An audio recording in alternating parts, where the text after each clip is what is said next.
Perkenalkan,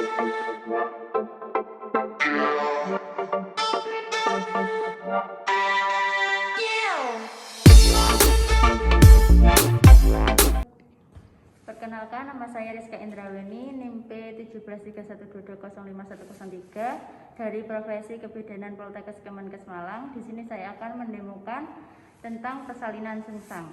Terima kasih. Mekanisme persalinan sungsang. Bintrohunter masuk pintu atas panggul dengan posisi transversal karena diameter terluas pintu atas panggul adalah transversal. Selanjutnya, bintrohunter masuk pintu tengah panggul dalam posisi tetap karena diameter transversal dan anteroposterior adalah sama. Selanjutnya, bintrohunter masuk pintu bawah panggul dalam posisi anteroposterior karena diameter terluas pintu bawah panggul adalah anteroposterior dan melakukan putar paksi dalam.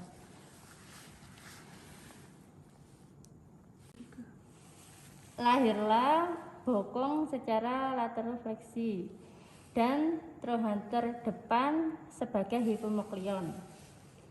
Lalu lahirlah bokong belakang diikuti dengan bokong depan dan mengadakan putar paksi luar.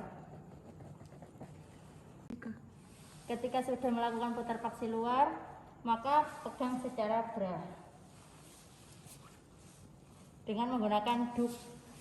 Lalu di akromnion masuk pintu atas panggul dengan posisi transversal karena diameter terluas pintu atas panggul adalah transversal.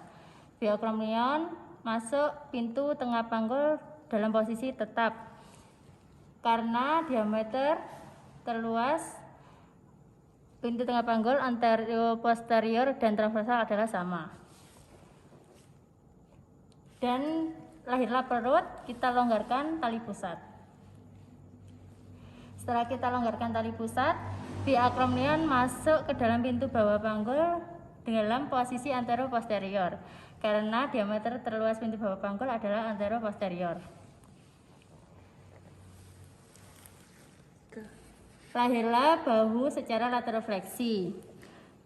Akromnion depan sebagai hipomoklion. Bahu belakang lahir disusul dengan bahu depan. Sutura sagittalis masuk ke dalam pintu atas panggul karena diameter terluas pintu atas panggul adalah transversal. Sutura sagittalis masuk ke pintu tengah panggul dalam posisi tetap karena transversal dan anteroposterior adalah sama. Selanjutnya, sutura sagittalis masuk ke pintu bawah panggul dalam posisi anteroposterior karena diameter terluas pintu bawah panggul adalah anteroposterior. Subocciput berada di bawah simfisis. Saat subocciput berada di bawah simfisis, maka subocciput sebagai hipomoklion. Lalu kita hiperlordosiskan, lahirlah dagu, mulut, hidung, mata, dan dahi. Lalu kita melakukan penilaian selintas. Melakukan teknik klasik.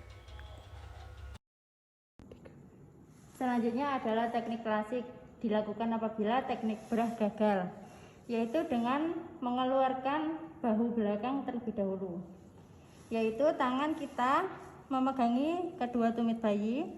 Kita lakukan elevasikan perut bayi mendekati dengan perut ibu. Kita dua jari masuk untuk mencari skapula, bahu, klavikula, humerus. Lalu kita keluarkan dengan seperti mengusap muka.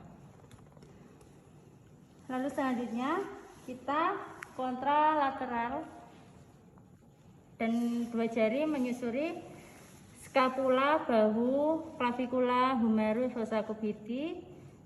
Lalu kita keluarkan seperti mengusap muka. Setelah itu kita lakukan morizo, yaitu seperti menunggang kuda. Tangan kita saat subocciput berada di bawah simfisis sebagai hipomoklion, maka kita lahirkan kepala bayi dengan teknik morizo, yaitu seperti menunggang kuda. Tangan kiri berada pada fossa canina, tangan kanan berada pada leher. Tangan kanan ini tidak untuk mencekik tapi untuk menahan leher. Lalu saat subaksiput berada di bawah simfisis sebagai hipomokleon, maka kita lahirkan, hiperlordosiskan kepala bayi, lahirlah dagu, mulut, hidung, mata, dan dahi. Lalu kita melakukan penilaian selintas. Melakukan teknik Muller. Saat teknik klasik gagal, maka kita lakukan teknik Muller, yaitu dengan melahirkan bahu depan. Tangan kita memegang tumit bayi, kita arahkan curam ke bawah untuk melahirkan bahu depan. Kita susuri dari skapula, bahu, clavikula, humerus, fossa cubiti. Kita keluarkan seolah-olah mengusap muka.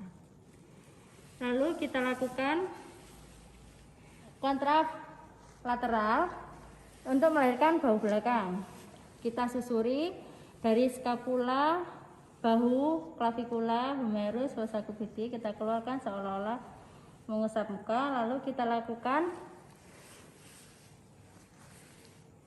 moriso, seolah-olah menunggang kuda. Tangan kiri berada pada fossa canina, tangan kanan berada pada leher. Tidak untuk mencekik tapi untuk menahan. Lalu kita hiperlordosiskan saat subaksiput berada di bawah simfisis sebagai hipomokleon, maka kita lakukan hiperlordosis, yaitu dengan melahirkan dagu, mulut, hidung, mata, dahi. Lalu kita lakukan penilaian selintas. Melakukan teknik Lovset. Ketika teknik klasik dan Muller gagal, maka kita lakukan teknik Lovset, yaitu dengan memutar 180 derajat. Kita pegang secara femur-pelvic, kita putar untuk melahirkan bahu depan. Kita putar 180 derajat, bahu depan menjadi bahu belakang, lahirlah bahu depan. Setelah bahu depan lahir, kita putar lagi berlawanan arah 180 derajat untuk melahirkan bahu belakang. Ketika sudah lahir, maka kita lakukan teknik moriso, seperti menunggang kuda. Tangan kiri berada pada fossa canina, tangan kanan berada pada leher, tidak untuk mencekik tetapi untuk menahan leher. Setelah subaksiput berada pada bawah simfisis sebagai hipomokleon, maka kita lakukan hiperlordosiskan, yaitu kita keluarkan, lahirlah dagu, mulut, hidung, mata, dan dahi. Kita lakukan penilaian selintas.